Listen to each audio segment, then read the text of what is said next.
नमस्कार, आप देख रहे हैं हॉट टॉक भारत। मैं हूं दिवाकर विक्रम सिंह।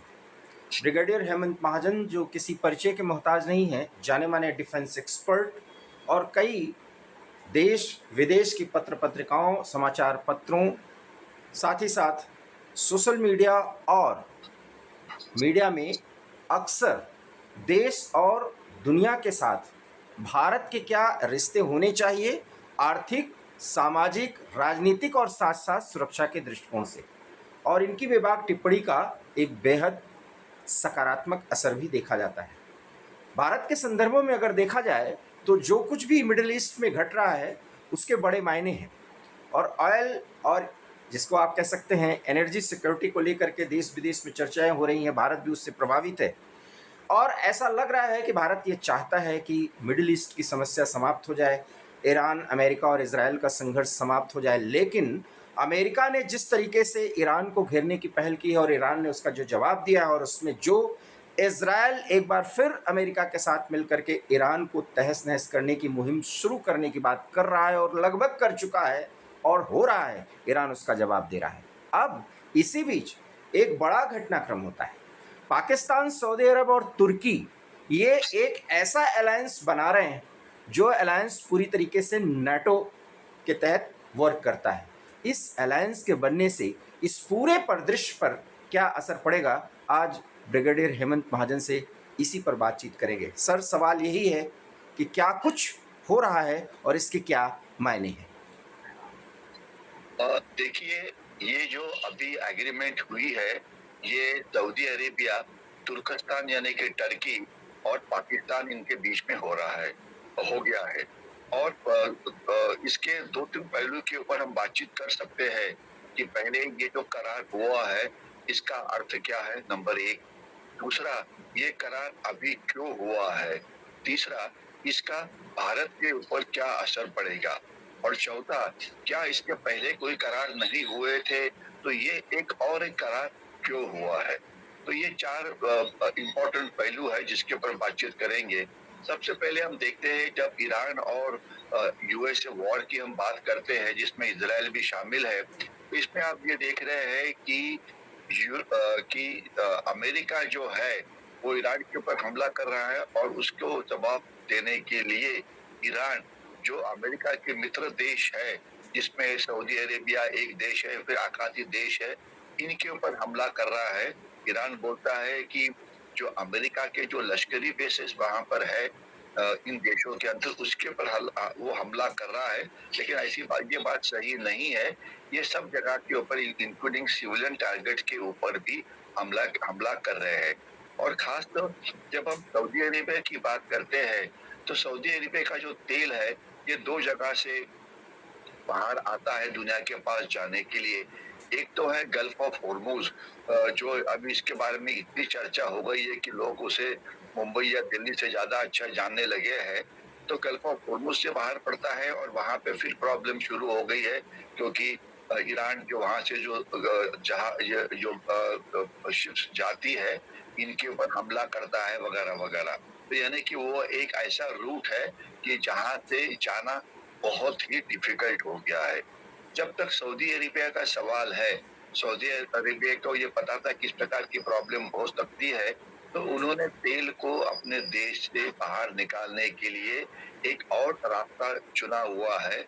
वो ये है कि रेड सी यानी कि लाल समुंदर के अंदर एक बंदर है, जहाँ जहाँ पे लैंड रूट से या पाइपलाइन से सऊदी अरेबिया अपने जो प्रोडक्ट्स है, कच्चा तेल हो या डीजल पेट्रोल हो, वहां पे लाता है, और फिर वहां से वो बाय शिप जा सकता है जहां जाएंगे वहां। लेकिन अभी हुआ क्या है, लाल समुंदर का जो एक जो पॉइंट है, वो है बारबेल मंडेब नाम का एक समुद्र धुनी है। अगर आप नक्शे के ऊपर देखेंगे तो आपको नजर आएगा कि जहाँ पे लाल समुंदर इंडियन ओशन को मिलता है, वहां पे एक नैरो पोर्शन शुरू हो जाता है, जो जिसे बारबेल मंडेब की समुद्र धुनी इस नाम से पुकारा जाता है। और ये जो समुद्र धुनी है, इसके पास यमन नाम का देश है, बाकी काफी सारे देश है, लेकिन यमन भी है, जहाँ पे ये हुतीज नाम के जो दहशतवादी है, वो भी वहां पर है। और वो जो शिप वहां से पास होती है इसके ऊपर हमला कर रहा है। तो इसका असर किसके ऊपर होता है? तो अर्थात सऊदी अरेबिया के ऊपर होता है, क्योंकि सऊदी अरेबिया वहां से अपना तेल जो है वो लाल समुद्र से वहां से बाहर नहीं निकाल सकता है, बल्कि वो जाना चाहे सुएज की तरफ तो वो हो सकता है, लेकिन जो नीचे की तरफ जाना है तो वहां पे नहीं जा सकता है। और सऊदी अरेबिया ही नहीं, बल्कि ये जो रूट है, यहाँ से जब तक सवाल भारत का है, हमारा जो ट्रेड हम यूरोप के साथ करते हैं, हम वाया बारबेल मंडप हम जाते हैं रेड सी के अंदर, वहां से हम सुएज कैनाल से मेडिटेरियन समुद्र में प्रवेश करते हैं। तो हमारे लिए वो एक इम्पोर्टेंट ट्रेड रूट है अगर हमने यूरोप से ट्रेड करना है, इंपोर्ट एक्सपोर्ट करना है तो। क्योंकि अगर ये रूट बंद हो जाता है, जो अभी काफी मात्रा में बंद हो रहा है, तो इसका मतलब ये है फिर हमें जाना पड़ता है जो साउथ अफ्रीका के नीचे जो केप ऑफ गुड होप है वहां से जाना पड़ता है। इसका मतलब ये है कि वहां से हमारा जो आने जाने का जो खर्चा है वो तकरीबन 30-40% बढ़ जाता है, क्योंकि अंतर बढ़ जाता है, कॉस्ट ऑफ ट्रांसपोर्टेशन बढ़ जाती है। तो वो अब हमारी जो प्रोडक्ट्स है ये इकोनॉमिकली अनवायबल हो जाते हैं, क्योंकि 30-40% अगर आपकी कीमत बढ़ जाए तो ऑब्वियसली आपके प्रोडक्ट की जो कीमत है ये काफी बढ़ेगी। तो हमारे लिए भी एक बड़ा ये नुकसान है। तो अभी फिलहाल हम आ जाते हैं तो ये रूट जो है जो जिसे हुतीज बंद कर रहे हैं, इसका मैंने महत्व आपको बताया, जिससे सऊदी अरेबिया काफी तंग हो गया है। अभी जब तक सऊदी अरेबिया की बात है तो उनको ट्रेडिशनली जो डिफेंस है वो प्रोवाइड किया हुआ है अमेरिका से। लेकिन अगर अभी पिछले जब से ये लड़ाई शुरू हो गई है ईरान की अमेरिका के साथ, इसमें एक चीज सामने आई है कि अमेरिका जो अपने मित्र राष्ट्र है गल्फ के अंदर और सऊदी अरेबिया, उनको जो anti aircraft defence system provide करना चाह रहा था या कर रहा था, वो काफी नहीं है। जो ईरान के जो ड्रोन्स है, ईरान के जो मिसाइल है, वो जो इकोनॉमिक टारगेट्स है सऊदी अरेबिया के, इसके ऊपर हमला कर रहे हैं, जिससे सऊदी अरेबिया का काफी नुकसान हो रहा है। मतलब America is not capable of defending Saudi Arabia against the threat posed by Iran with the help of either drones or missiles. आपको इसमें एक और एक चीज नजर पता समझ में आनी चाहिए, वो ये कि सऊदी अरेबिया ने हमने आज एक शब्द इस्तेमाल किया, इस्लामिक नेटो। खैर नेटो ये अपने आप में एक हंसने वाला सब्जेक्ट बन गया है, क्योंकि वैसे देखा जाए तो नॉर्थ अटलांटिक ट्रीटी ऑर्गेनाइजेशन ये दुनिया की सबसे बड़ी मिलिट्री ऑर्गेनाइजेशन थी यूरोप में, जिसका एम था यूरोप को यूएसएसआर और जो ईस्टर्न कंट्रीज थे उनके खिलाफ उनकी रक्षा करने के लिए। लेकिन अभी नेटो का कोई फायदा नहीं है। NATO NATO is brain dead, और नेटो जो है वो यूरोप की रक्षा नहीं कर सकता है। रशिया के जो ड्रोन्स है सब यूरोप में घूमते रहते हैं, जर्मनी में जाते हैं, फ्रांस में जाते, कि जर्मनी, फ्रांस, इटाली, इंग्लैंड, ये जो है ये यूरोप के बड़े पावरफुल देश है। इनके ऊपर अगर रशिया के ड्रोन आने शुरू हो गए, अगर वो अपनी खुद की रक्षा नहीं कर सकते तो ये एक हंसने वाली बात हो जाए। तो नेटो नाम का जो चीज है वो डिफेक्ट हो गया है। तो जैसे नेटो मिलिट्री की मैं बात कर रहा हूँ, अभी वो काफी कुछ कोशिश कर रहे हैं, और वो अभी क्या कर रहे हैं वो अपने आप में एक अलग विषय होगा। लेकिन फिलहाल वो खुद को प्रोटेक्ट नहीं कर पाता, फिलहाल वो यूक्रेन को प्रोटेक्ट नहीं कर पा रहा है रशिया से। तो जिस प्रकार से ये जो नेटो डिफेक्ट हो गया है, तो आपने तुलना बिल्कुल सही की है। इसी प्रकार से जो इस्लामिक नेटो था ये भी डिफेक्ट हो गया था या हो गया है। इस्लामिक नेटो के मुताबिक कुछ साल पहले, मेरे ख्याल से 1 साल पहले, सऊदी अरेबिया ने पाकिस्तान के साथ एक ट्रीटी की, जिसके अंदर पाकिस्तान उनकी रक्षा करेगा। और वैसे देखा जाए तो पाकिस्तान एक न्यूक्लियर पावर स्टेट है, लेकिन कागजी ये टाइगर्स है ये, और उनकी वहां पे ऑलमोस्ट माना जाता है 30-40,000 ट्रुप्स पाकिस्तान के आज सऊदी अरेबिया में है। पाकिस्तान उनको एंटी एयरक्राफ्ट डिफेंस सिस्टम से उनको प्रोटेक्ट करने की कोशिश कर रहा है सऊदी अरेबिया को, लेकिन वो उसे कर नहीं पा रहे हैं। तो इसका मतलब है यूएसए उनको प्रोटेक्ट नहीं कर पा रहा है, पाकिस्तान की जो क्षमता है वो भी बिल्कुल डाउटफुल है। खैर इसमें एक बात यह है कि पाकिस्तान एक डबल गेम भी खेल रहा है। ऐसे कुछ विश्लेषक ये भी मानते हैं कि शायद पाकिस्तान ईरान को भी मदद कर रहा है, लेकिन वो एक डबल गेम ट्रिपल गेम नाम का जो सब्जेक्ट है ये एक अलग विषय हो सकता है। लेकिन बात यह है कि पाकिस्तान सऊदी अरेबिया की रक्षा नहीं कर पा रहा है और सऊदी अरेबिया का नुकसान उठ रहा है। तो इसीलिए अभी कुछ और एक ऑल्टरनेटिव की जरूरत थी। तो ये ऑल्टरनेटिव जिसमें आपने अभी लाया अंदर किसे, तो तुर्कस्तान को या टर्की को। तुर्कस्तान ये पहले से ही जो नेटो है उसका मेंबर है तो ये मुस्लिम कंट्री लेकिन नेटो का मेंबर है। लेकिन तुर्कस्तान की दो चीजें हैं जिसके ऊपर थोड़ा सा ध्यान देना चाहिए। एक तो तुर्कस्तान की इकोनॉमी काफी अच्छी है, मतलब पाकिस्तान और इसके तुलना में। नंबर दो, इनका जो इनकी जो ड्रोन पावर है ये काफी अच्छी मानी जाती है। यानी कि तुर्कस्तान के जो ड्रोन है ये war tested war proven drones है जिन्होंने अच्छा काम किया है। तो ड्रोन में इनकी ताकत टेक्नोलॉजिकली अच्छी है। लेकिन यही ड्रोन जब पाकिस्तान ने इस्तेमाल किए थे ऑपरेशन सिंदूर के अंदर, तभी वो नाकाम हो गए थे। वो बात अलग है हमारे खिलाफ, क्योंकि हमारी जो एंटी एयरक्राफ्ट डिफेंस सिस्टम थी उनसे ज्यादा अच्छी थी। लेकिन ये फिर भी मानने वाली बात है कि वो ड्रोन की वो एक महाशक्ति है। और इस प्रकार का और उनको नेटो के जितने भी मॉडर्न सिस्टम्स है ये उनके साथ वो मतलब उनका संबंध है, तो इसलिए वो क्या है वो सब उनको पता है। तो ये एक मॉडर्न कंट्री है। तो ये इसलिए अभी सऊदी अरेबिया तुर्कस्तान की भी मदद ले रहा है। और जब ये एग्रीमेंट हुई जिसमें जिसको ये तीन देशों ने साइन किया, तो उसमें तुरंत सऊदी अरेबिया ने बताया कि ये डिफेंसिव एग्रीमेंट है, ये किसी देश के खिलाफ नहीं है, यानी कि भारत हो या किसी खिलाफ नहीं है। और यही तुर्कस्तान ने भी बोलने की कोशिश की, ये डिफेंसिव एग्रीमेंट है, ये हम किसी और के खिलाफ इस्तेमाल नहीं कर पाएंगे, नहीं करेंगे, क्योंकि सऊदी अरेबिया का आज भारत एक बहुत बड़ा पेट्रोलियम प्रोडक्ट लेने वाला देश है। तो ये तो उन्होंने बात कही हुई है। तो अभी ये जो सिचुएशन है ये एक टिपिकल ग्रे जोन या हाइब्रिड वॉर का एक चित्र बना हुआ है। कौन किसका देश, कौन किसका मित्र, कौन किसका शत्रु, ये लाइनें बिल्कुल ब्लर्ड है। मतलब अगर हम केवल भारत की ही बात करें, क्योंकि हम भारतीय है इसलिए हमने भारत का मुद्दा ज्यादा सेंटर में रखना चाहिए, तो क्या इस इस्लामिक नेटो से भारत का कुछ फायदा होगा या भारत का नुकसान होगा? ये सीधा सिंपल है। और इमीडिएटली क्या होगा, लॉन्ग टर्म में क्या होगा। तो देखिए, कोई भी जब पाकिस्तान को एक्स्ट्रा पैसे मिलते हैं, उनकी वेपन सिस्टम और इम्प्रूव हो जाती है, उनको लड़ाई का अनुभव मिलता है, तो अर्थात हमारे लिए ये बुरी बात है, क्योंकि पाकिस्तान हमारा नंबर 2 माना हुआ शत्रु है।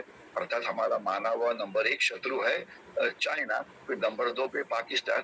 और अगर आपने मेरी ऑपरेशन सिंदूर की किताब पढ़ी होगी तो माना हुआ तीसरा शत्रु तुर्कस्तान भी है, क्योंकि टर्की ने पाकिस्तान को काफी मदद की हुई है।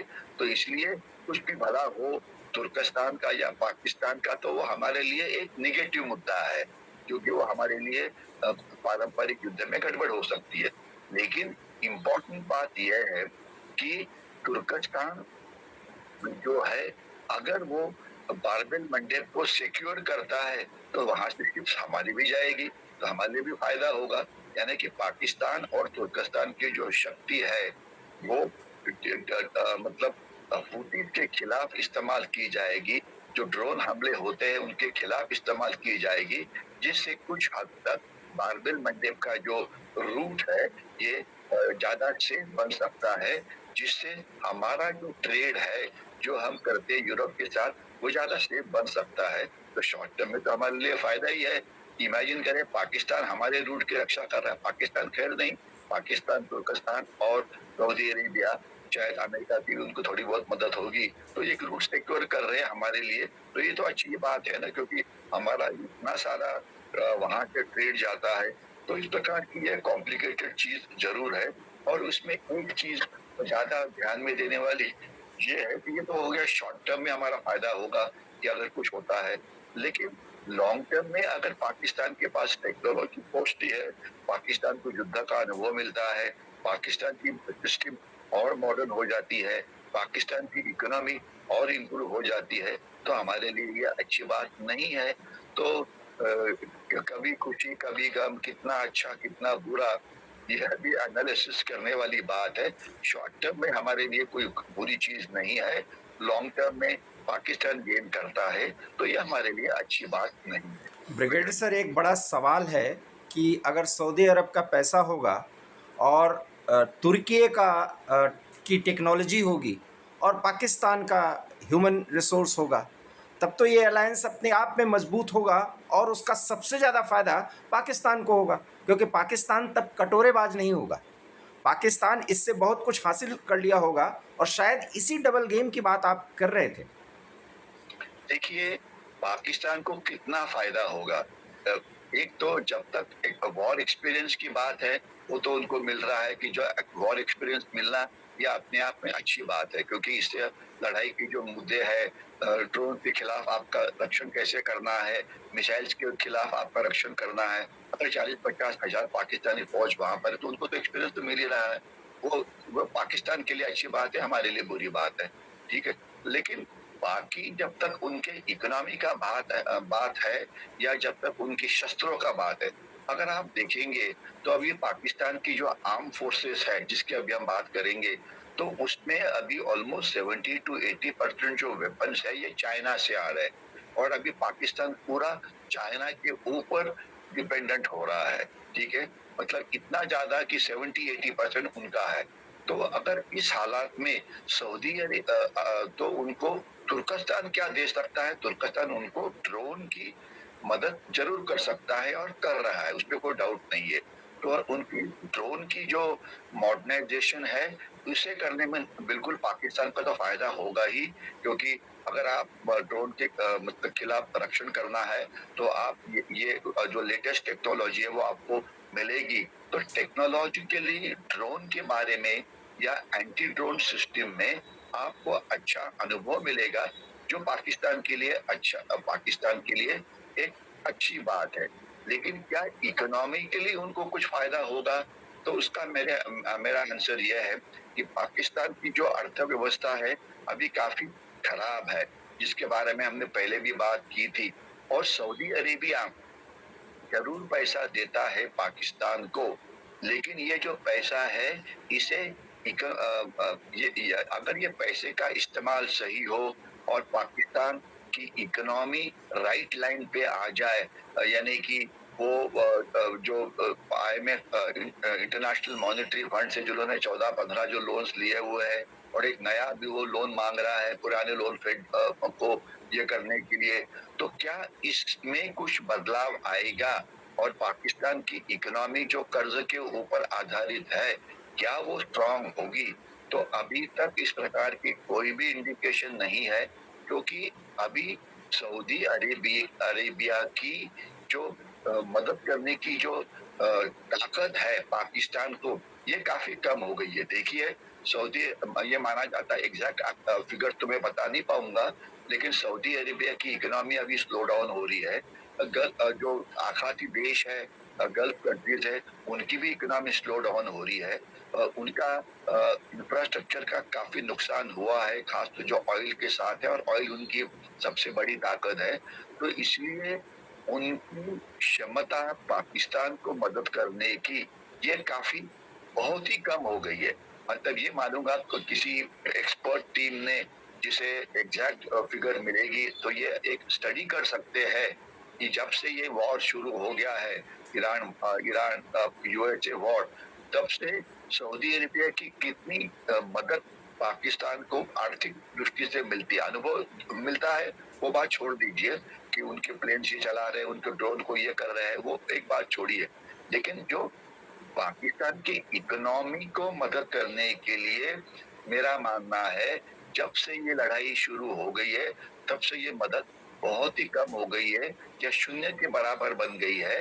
मतलब कुछ तो कीमत मिलेगी, लेकिन ये तो पहले भी मिलती थी, क्योंकि जब पाकिस्तान की सेना वहाँ पे होती थी सऊदी अरेबिया में रक्षण करने के लिए, जो उनके प्रिंस है उनकी रक्षा करने के लिए, तो एक कुछ हद तक पैसा तो उनको मिलता था, तो वो उतना ही मिल रहा है, शायद उससे ज़्यादा नहीं मिलेगा।